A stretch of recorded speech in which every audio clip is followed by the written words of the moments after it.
utilisent les grains de maïs pour nourrir les voitures des pays riches, il est choquant de penser que ces mêmes grains de maïs pourraient nourrir les bébés affamés des pays pauvres.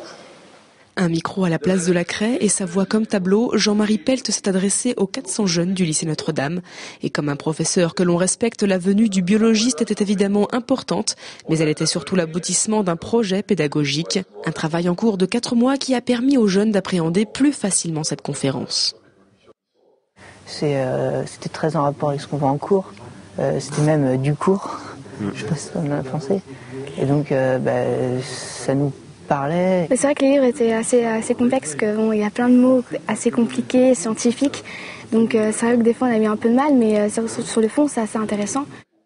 Les uns ont donc étudié l'économie durable, les autres ont planché sur ces ouvrages. Malgré ce travail en profondeur, les élèves avaient encore beaucoup à apprendre du grand professeur. C'est quand même eux qui devront bénéficier de ce changement de culture dans laquelle nous sommes très engagés maintenant. Et il faut les rendre responsables comme nous sommes nous responsables vis-à-vis d'eux. Eux devront être responsables à leur tour et c'est le témoin que j'ai envie de leur faire passer. Entre la découverte de l'homme et l'envie de suivre ses idées, la leçon semble assimilée.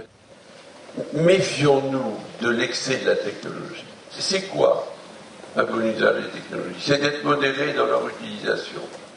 Déjà, il y avait beaucoup d'humour. Je pensais pas du tout que ça allait être comme ça. Il a vraiment parlé des choses qui nous concernaient à notre âge. Donc, comme les téléphones portables et tout ça, des choses qu'on se rend pas vraiment compte quand on achète un portable. On se dit pas, il y a des choses qui nous donnent des cancers, des trucs comme ça. Au contraire, moi, c'est quelque chose que j'aime bien utiliser tous les jours. Mais après, à côté de ça, il a raison sur plusieurs points, notamment sur la surconsommation au niveau des technologies, le changement de portable régulier ou de télévision. Il a parlé d'Haïti et tout. Moi, on se rend compte quand même qu'il faut qu'on fasse gaffe parce que sinon, la planète dans quelques années, ça sera un grand n'importe quoi. Reste à savoir si les jeunes retiendront la leçon et passeront rapidement de la théorie à la pratique.